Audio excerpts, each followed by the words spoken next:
आप जब प्रातः कालीन उठें तो पहले उठने का नियम लें कि सूर्योदय के 1 घंटा पहले हम उठेंगे। देखो हमारी प्रार्थना मानना। तो इस समय सूर्योदय कई बजे होता है? लगभग 6 बजे, 6:30 बजे कर दे। छः। आप 5 बजे उठ जाइए और उठ करके सबसे पहला कार्य कीजिए, पृथ्वी के चरण स्पर्श कीजिए, भूमि के चरण स्पर्श कीजिए। और फिर आप जिस आसन पर बैठे हैं, देखो ध्यान से हमारी तरफ सुनना, जिस आसन पे बैठे हैं, जिस पे शयन किए थे, जिस सैया पर सोए थे, पृथ्वी को प्रणाम करने के बाद उसी सैया में 5 मिनट केवल बैठ जाइए और 5 मिनट बैठकर 5 संतों का नाम ले लीजिए। जैसे हम लोग श्री स्वामी हरिदास जी की जय, हरिवंश महाप्रभु की जय, हरिराम व्यास जी की जय, नागरीदास जी की जय, श्री ध्रुवदास जी की जय। पांच पांच संतों के नाम याद कर लीजिए। इसके बाद नीचे उतरिए और पहले जो अपने माता पिता, अगर वो शयन कर रहे हैं तो कोई बात नहीं है, अगर वो शयन नहीं कर रहे हैं तो पहले जाकर माथा रखकर उनको प्रणाम कीजिए।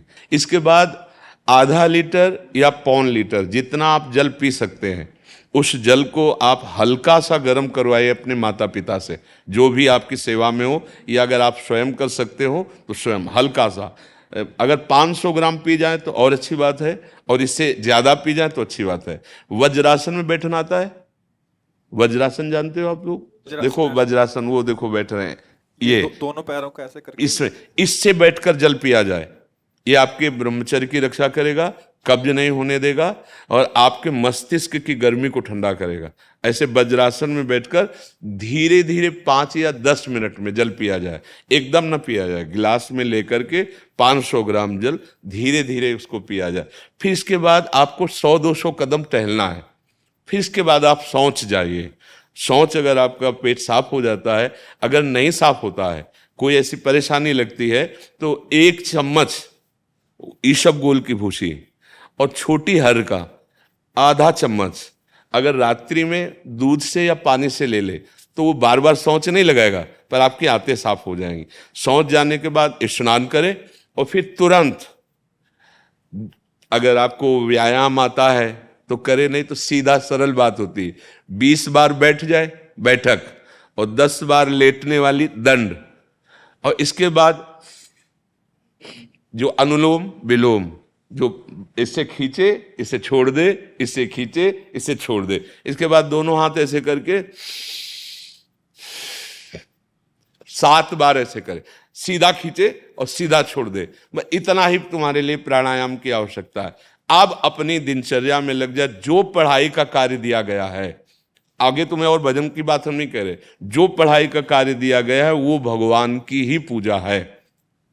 आपकी दिनचर्या जो आपको अपने गुरुजी या टीचर जी को जाके प्रमाणित करनी है, कल जो पढ़ाई गई थी आज के लिए, वो आप सुबह सुबह उस समय व्यायाम के बाद, तो आप देखना आपकी स्मृति बहुत प्रवीण हो जाएगी।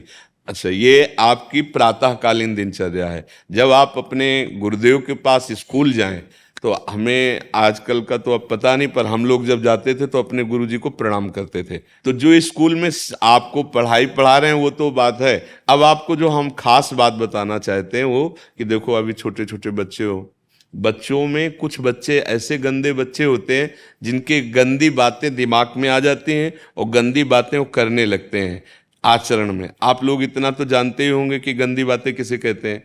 आप लोगों के पास अगर मोबाइल है तो कभी गंदी बात देखना नहीं।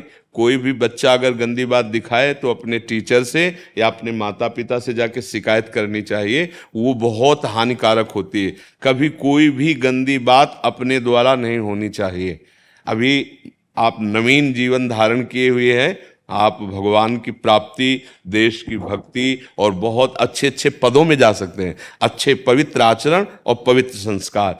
ब्रह्मचर्य के लिए गंदे बच्चों का संग त्याग करना, गंदी कोई ऐसी हरकत सिखावें या बात सिखावें तो उसको सुन करके छुपा नहीं लेना, तुरंत अपने टीचर से बताना या अपने माता पिता से बताना, और ऐसे बच्चे का कभी संग नहीं करना।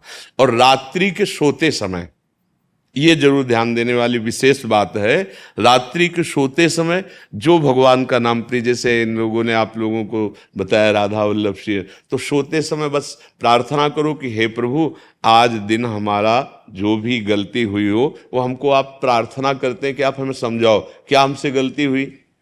अगर पूरी दिनचर्या में ऐसा लग रहा है हमसे कोई गलती नहीं, तो भगवान सुबह से अभी तक हम सोने जो जा रहे हैं ये पूरा समय आपको समर्पित। आप देखना इसका फल देखना, एक तपस्वी की तपस्या का जो फल होता है ना उसका ये फल मिलेगा। और सोते समय बस राधा वल्लभ श्री हरिवंश, राधा वल्लभ श्री हरिवंश, इधर उधर ना सोचते हुए, ना मोबाइल देखते हुए, ना कोई गंदी बात मन में, और चुपचाप सो जाइए। और जब फिर सुबह उठे तो फिर ऐसी दिनचर्या। और पढ़ाई इस समय तुम्हारा भजन है।